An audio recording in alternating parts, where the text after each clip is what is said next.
Good evening. Welcome to the Living in Utah weekly question and answer session here on YouTube. I'm Mike Gallagher. I'm actually a realtor in the state of Utah.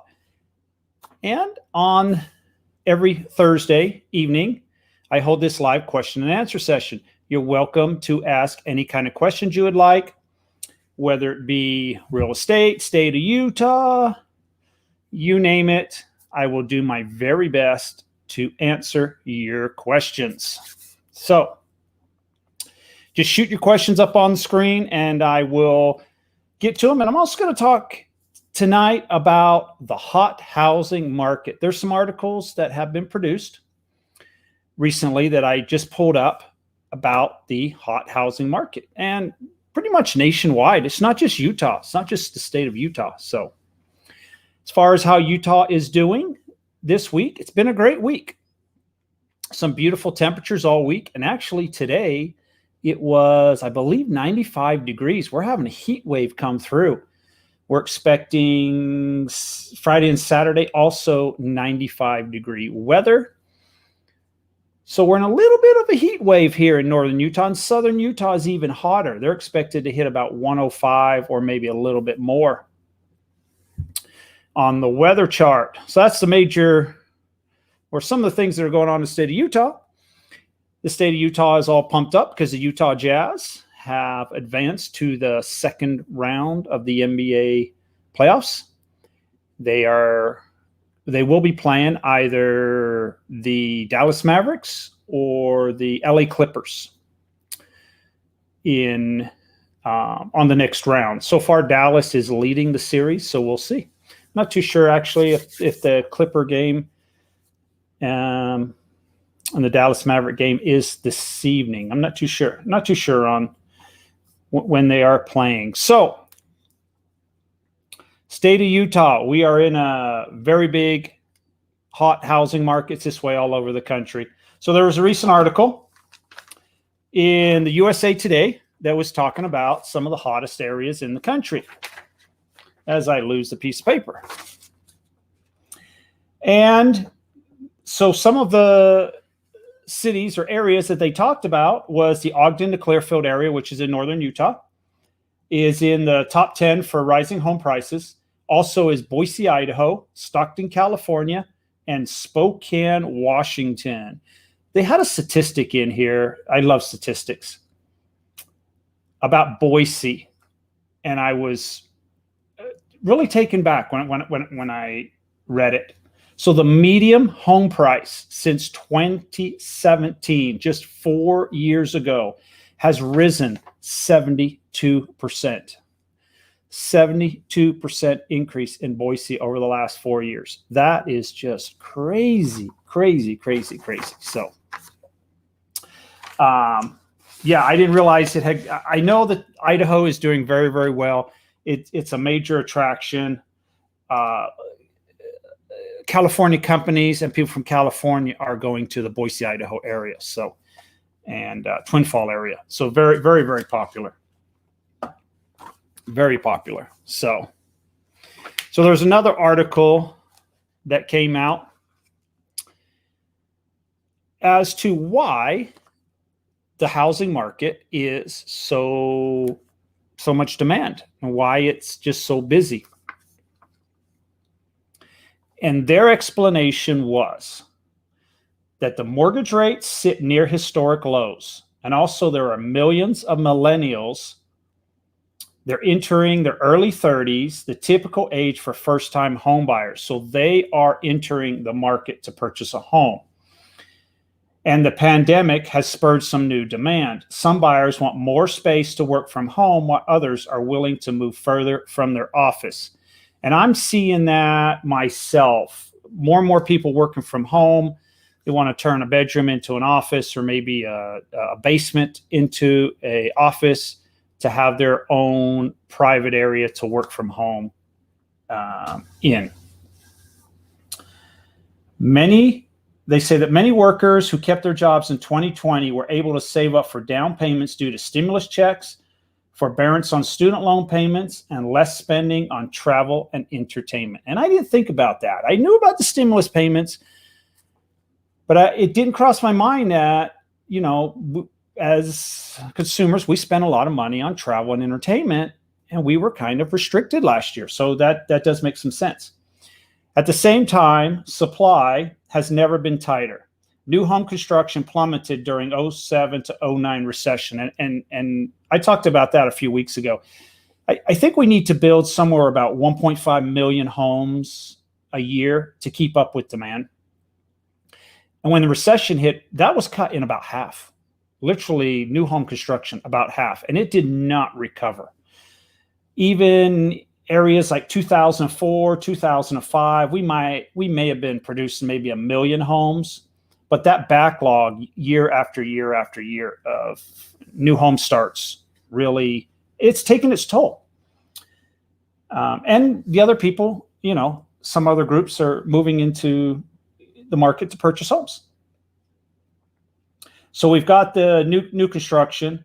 They also say that homeowners are also staying in their homes longer, in part because aging baby boomers are staying healthier later in life and choosing not to downsize. And that brings a good thought. And I was thinking too, and I didn't think of this before, but as we do live a healthier and longer life, probably more people stay in their homes and not move into assisted living and care centers to maybe a little further along in their life. Maybe that they're, you push it a little bit higher. So that would create less inventory on the market also. They also said, but even with house prices rising quickly, many homeowners are reluctant to sell because they worry about competing for another home. And I run into that all the time. There's a lot of people that would like to sell, but if they're doing new construction, there's delays. They don't know when the house is going to be built. They don't know probably what the final price is going to be. And if they're competing against an existing home, they're getting into a bidding war, and it's just not an ideal situation that they plan on. The other thing was, with mortgage rates so low, many households decided to refinance last year instead of moving. And I saw that also. The mortgage companies and the title companies have been swamped with the low interest rates, absolutely swamped. The title lady that I use, she's up to 10, 11 o'clock at night. She told me the one night that I called her about something, and she literally fell asleep with her glasses still on her head.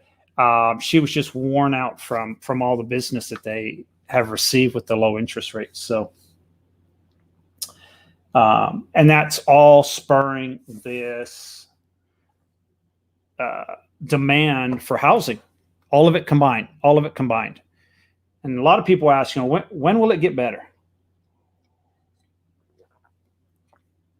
And I don't know if we have an answer to that. We really don't. We do not have a crystal ball. I do not see it improving anytime soon. I do not see home prices going down anytime soon. But no one can predict the future.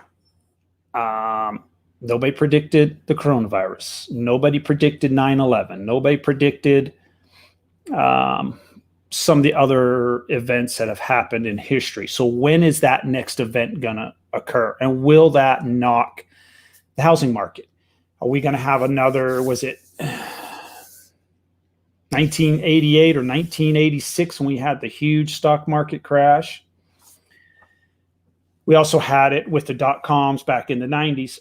When is the next event like that going to occur, if it's going to occur? So that's the questions that we don't have answers for a lot. Okay. My boyfriend and I are planning on buying our first home this year. What banks or financial institutes do you recommend we get a mortgage from? Well, I work with a mortgage guy that I can recommend. And so, yeah, but send me an email or something. I'll send you his contact information. One thing about mortgage lenders or whatever, I do not, if I do recommend somebody to you, I do not have a financial stake in that in any way. I don't partake in any kind of kickbacks or anything. It's purely the only benefit that I really like is the fact that I have his cell phone number, and when I send him, if I send him a text right now or called him right now, he would answer my phone call. So that's a great service to me. But anybody that I do recommend, whether it's a mortgage company or a home inspector, anywhere along that title company, I get absolutely no kickbacks. I don't play that game. Try to be open and transparent. I just don't like people who have their hands in different things or why they're possibly doing something like that. But I'd be glad to recommend for you. And but there's all kinds of lenders out there. There's online lenders. It's a lot of banks. My main thing is who is going to make it to the closing table. That is the big question. So, and sellers look at that. When you're putting offers in, sellers want to know who's the mortgage rep and who is the agent on the other side. I have many agents that love to work with me because they know that I'm going to answer the phone. I'm going to get the docs. I'm going to get everything done on time. Correct. We're going to make it to the closing table. And they like to have mortgage companies the exact same way. And they'll recommend that to a seller. They'll say, well, they're using this agent or this mortgage company, and we have had issues in the past. And sellers take that into consideration very heavily because the sellers, they want to plan their next journey. And they want to make sure that the closing happens on a particular date or that it actually is going to go through. So, yeah, it's amazing the stories I could tell you about mortgage companies. And sometimes I didn't, one time I didn't do my enough due diligence because I was told they were fully qualified and everything like that. And we're looking at homes and they had letters and everything. And then we found a home, put an offer. And come to find out that then the mortgage guy goes, oh, by the way, did you get their tax returns? Did you get their social security numbers, et cetera, et cetera? And so I asked the people and they said, we don't have any social security numbers. So, and I couldn't believe the mortgage guy had qualified them. But so sometimes it happens. Great. Thank you for the question. Out of curiosity, which area are you looking at? Are you considering possibly in the, I'm assuming it's the state of Utah, but if it's not the state of Utah too, that'd be great. I'm always curious about that. I talk to people all over. We were just talking to somebody from California last night, had a conversation. And so I'm very curious of where sometimes people live and they're coming from, the reason why they are possibly looking at making a move. Actually, California's been on my mind this week. I just talked to an individual from California here at around lunchtime. So, and he's looking at a new build down in St. George. So, Weber, Davis County. Great.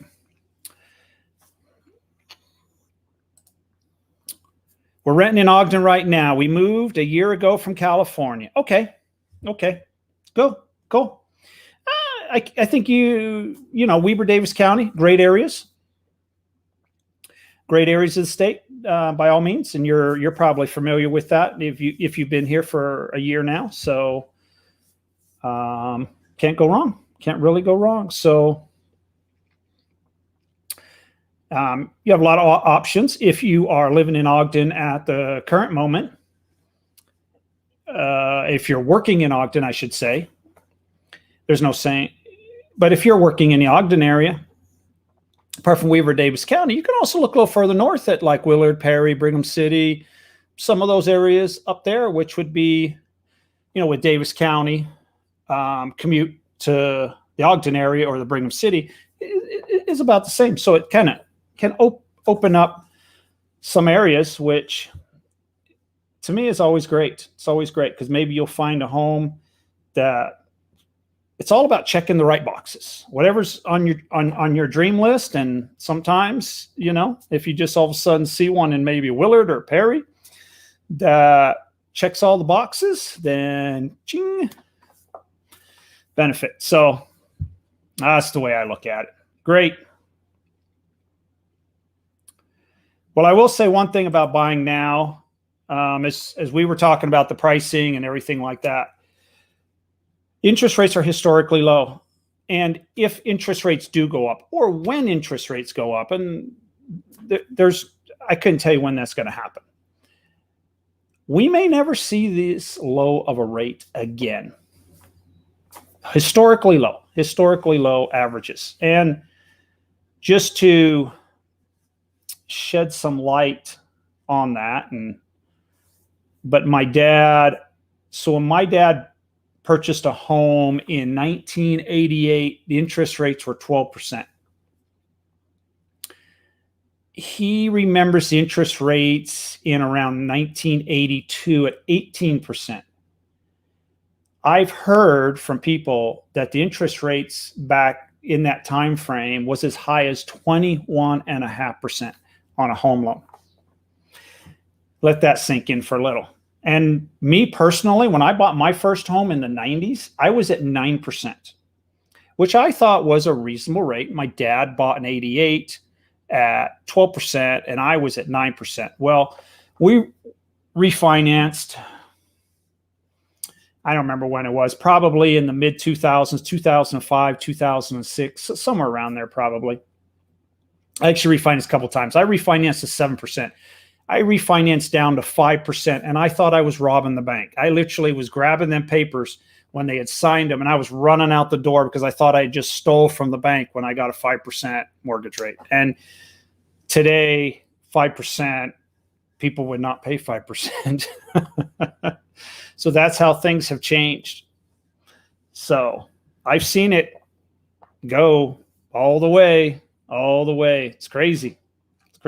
But don't know where it's going in the future. But the nice thing is, if you get a fixed rate mortgage, that's it for the life of the loan. If it's 3.1%, 3.5%, it stays as long as you have that loan, that rate stays the same unless you did a refinance or something like that.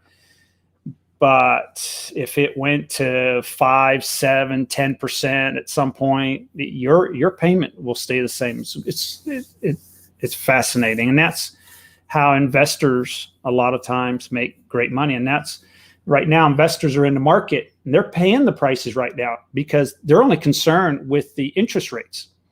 They're trying to lock in that payment because they're projecting in the future that rents will climb, and that's when they really start making their money. So, and I've done the exact same. I've got rental properties all over, and the longer you hold them, the more that they cash flow for you. So at the beginning, when you first buy it, it's nervous. Every property that I have purchased as an investment, I've had sleepless nights. Is this the right decision? Is this the right decision? And it's worked out every single time. And it's years down the road when you start seeing the rents as they increase, and the benefits that you receive. And you see that too, purchasing a home. It's years down the road when you're realizing around you, rents have all gone up and home prices have gone up and yours has stayed the same. So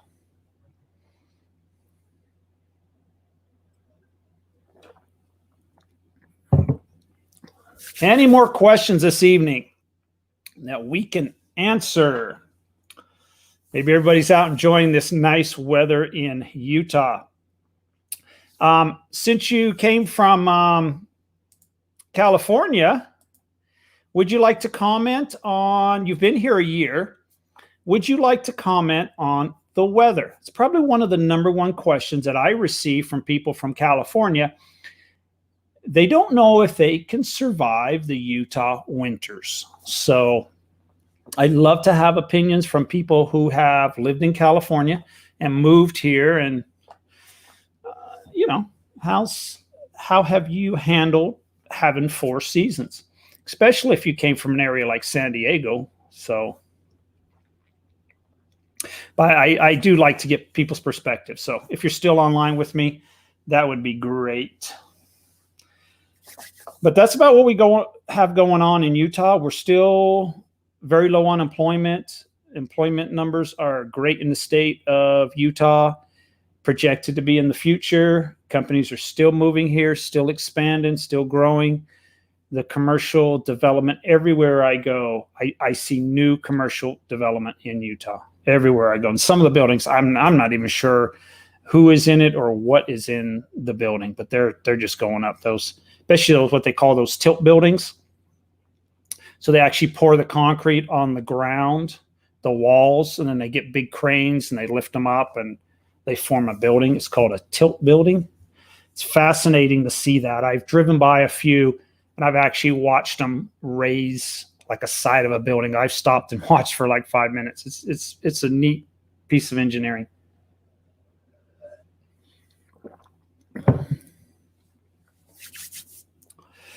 Any more questions this evening that we can answer about anything in the state of Utah or the surrounding states or wherever? I was reading that the national parks in Utah had some record attendance over Memorial Day. Very, very busy. And I'm not surprised. I'm not surprised at all. I think a lot of people want to get out this summer, want to go somewhere. Just with everything we've dealt with for the last year, just get in the car and go. So, okay, summers are so hot, but we work from home and love the winter. Didn't have to drive in the snow, so that was nice. Love the seasons and love the mountains and hiking. Great. I guess I was a little bit shocked saying that the summers are so hot. I don't really think our temperatures are more than what you would see in California, but work from home and love the winter. Yeah. I actually enjoy the winter. I'm right there with you. Love the mountains, love the hiking, love the snowboard. Well, I don't snowboard, snow ski, wrong word. Snowmobile was the word I was looking for. But every once in a while during the winter months, I'm a big golfer, so I do miss that. So we take trips somewhere down south with a couple buddies, and we'll golf like 18 to 36 holes in one day and just soak up some sun and then come back. But we all enjoy the winter too, though. It's hard to have the best of both worlds. Well, thank you for the answer. Great to see. And the snow that we get here, I actually think the snow is very mild. I've been to areas of like, I go up to Idaho all the time during the winter months, and Montana, when it snows, the roads pack down, the snow packs down on the roads, and it stays like that. It just get a new snowfall and just goes right on top. In Utah, our roads, they plow the roads, they dry up within a day, 2 days, depending on how much snowfall you got. And you'll have snow in your yard, but the roads are dry. So once it's pushed with a snow plow or your driveway, and then the sun comes out, melts the remaining snow or ice that is there within a day or two, and you see blacktop and concrete again, and you just see it in your yard pile up a little bit. So I actually think the winters are the snow is very manageable in Utah. So now if you're living in some of the mountain cities like Deer Valley, Park City, Huntsville, Eden area, that's different. The elevation that they have when it snows up there, it can linger around for quite a while. So a little bit different in those areas, but along the Wasatch Front, piece of cake. Any more questions this evening that we can answer? Help you out a little bit. So now I was just let me just pull up a map here as we were talking about the areas. If anybody's on that was asking about the last question that I answered, and they were looking at Weber County and Davis County as far as areas. So the Weber County area would be up north here. So pretty much surrounding Ogden, Utah, areas like Far West, Harrisville, Marriott, Slaterville, Pleasant View, Plain City, North Ogden, South Ogden. That would be what we refer to as Weber County. And then we go down to Davis County. We have areas pretty much from the military base. Here's the military base, all the way down to North Salt Lake. So all these cities you see here: West Point, Syracuse, Clearfield, Layton, Kaysville, Farmington, Centerville, Bountiful, and North Salt Lake would be Davis County. So that's the areas that they were referring to, possibly purchasing a home in those areas. So I know it sometimes gets a little bit confusing. I particularly sometimes will say that Weber County, Davis, Salt Lake County. And I know a lot of people out of state, they're used to the bigger cities like Salt Lake, Provo, Ogden, that they see on a map as opposed to a county.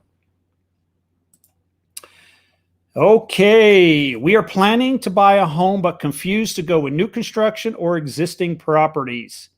There's pros and cons to both. There's lots of pros and cons. I actually did a video on new construction, existing construction, going over some of the pros and cons. I think it's a great video. But to have a quick 5-minute little debate about it,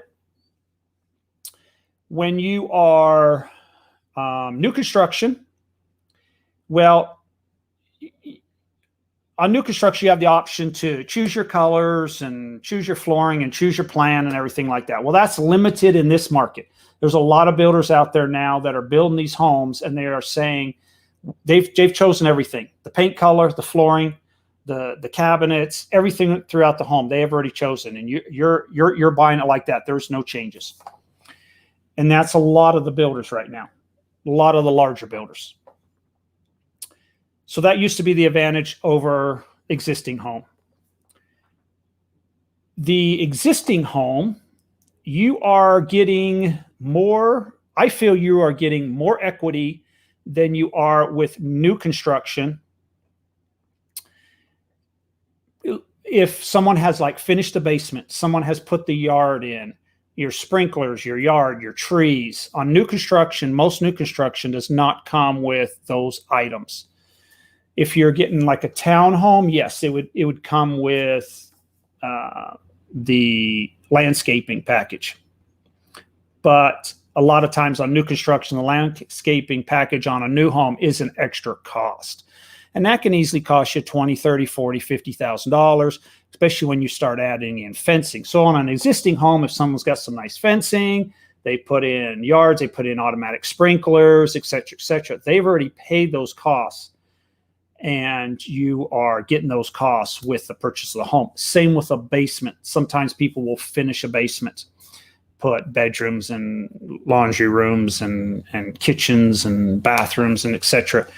And there again, they could spend $30,000, $40,000, $50,000 outfitting, redoing a basement. Where you're buying a new construction, if it does come with a basement, a lot of times that is unfinished unless you want to pay an additional cost to have the basement finished. So that's some of the pros and cons as far as what you get for your money. What is difficult right now with new construction is sometimes you do not know when it's going to be completed. There are shortages in a lot of materials. I just found out last week that on a particular home, they were out of the Sherman-Williams white. They were out of the mesh for the stucco to complete the stucco. So we are running into shortages. And what shortages are we going to run into further down the road? Don't know exactly. So on a new construction, your timeline may be, who knows? And there is some issues with, in some cities, pushing it a little longer because the inspectors and the planning and zoning and the plan approval process is being dragged because they've got so much work that they just can't handle all the work. So it's delaying a lot of things. With new construction or existing home, so if you go look at a home and you put an offer on today, you will know when your closing date is because you will negotiate that with the seller. 30 days is typical, but in this market, sometimes people are asking for a little bit longer. As they being a seller's market, they can almost get that in a lot of cases.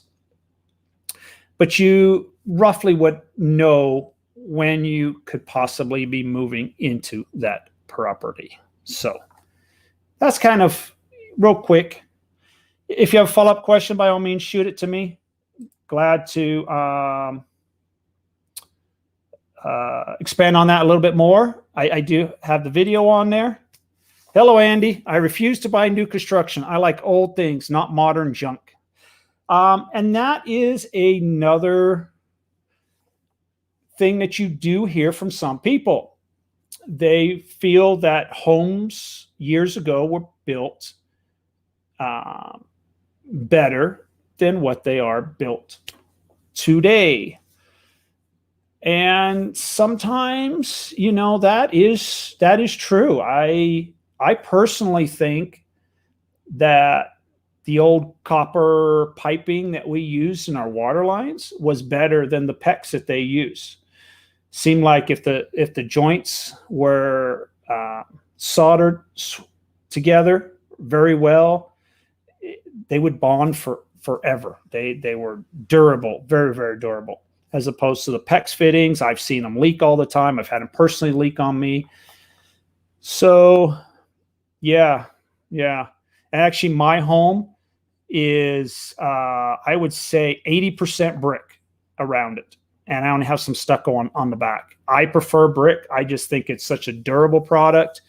It holds up, not in an earthquake. It seems to crack. But knock on wood, I haven't had an earthquake in my house. But I love brick. So when we built this home here, I had it done in brick. So a little bit of rock on the front, but for decoration and some stucco on the back.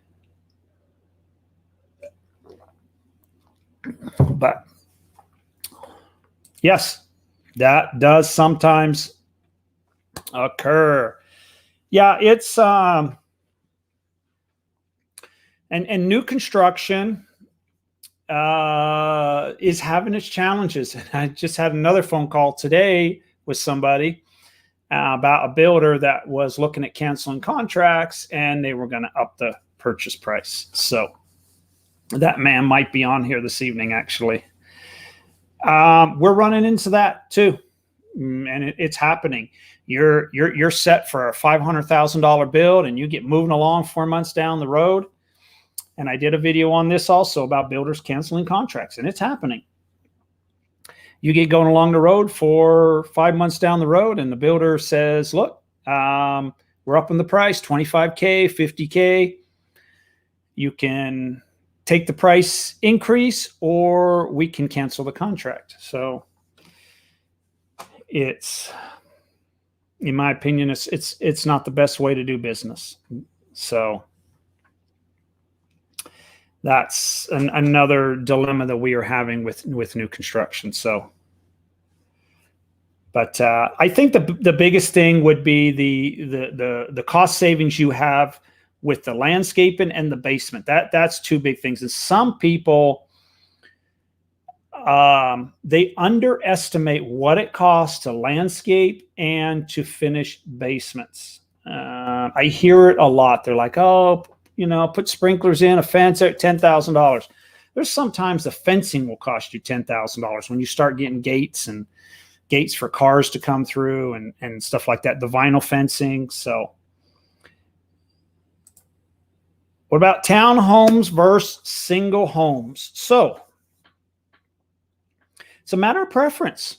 Townhomes and single homes are both very, very popular.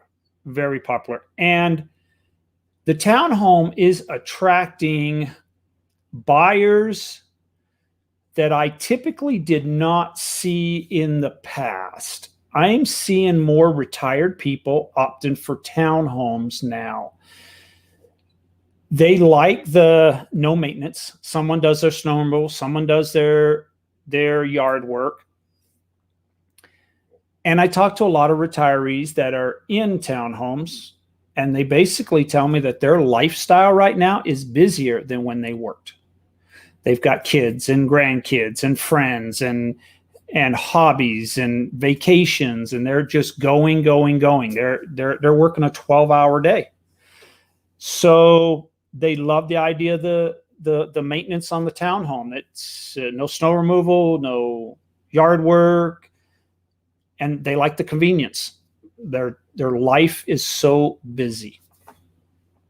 So, and my dad is in that very similar situation. He's not in a townhome, but he moved into an over 55 community, which does your snow removal and your landscaping and everything like that. And quite honestly, my he's busy all the time. He just got back probably 2 or 3 weeks ago. He did like around the United States driving tour, wanted to get out, and went to Texas and Florida and South Carolina and New Jersey, and was gone for over a month, just hit the road.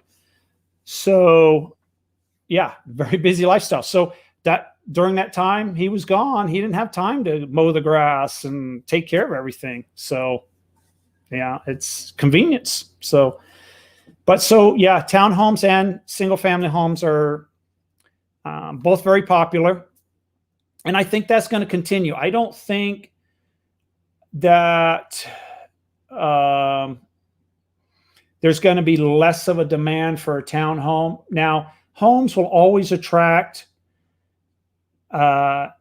more buyers, even in a down market, because of the fact of people who have families. Sometimes if you've got 3-4 kids into a townhome, it's a little small. So it can be a little bit small. So on that factor, there are some buyers that cannot or would not want to go for their preference into a townhome. But I think townhome demand will increase. I see more retirees going into the townhome model, and I think that's going to continue. And it's a big attraction for younger couples who are just getting into their first home. They just need something that's manageable, and they like the price, and they're attracted to some townhomes. So it's kind of like the pros and cons a little bit on the townhome versus single homes. I think you do fine either situation. So it's and as far as an investment goes, if you were to turn it into a rental, I think you'll do great too. I think townhome rentals are phenomenal. So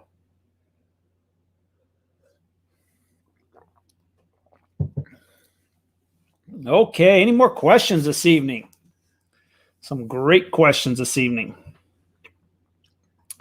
Great questions. That's about most of everything I've got this evening. So I guess I'm going to call it an evening. I'll be back next week, same time, 8 p.m. Mountain Time on Thursday evening. I'm going to stick to the schedule. I've been on this schedule for quite a while now. But if you do have any other types of questions or whatever, welcome to shoot me an email or text or phone call, whatever you feel more comfortable with. And I will definitely get back to you. Thank you, and take care. Stay safe.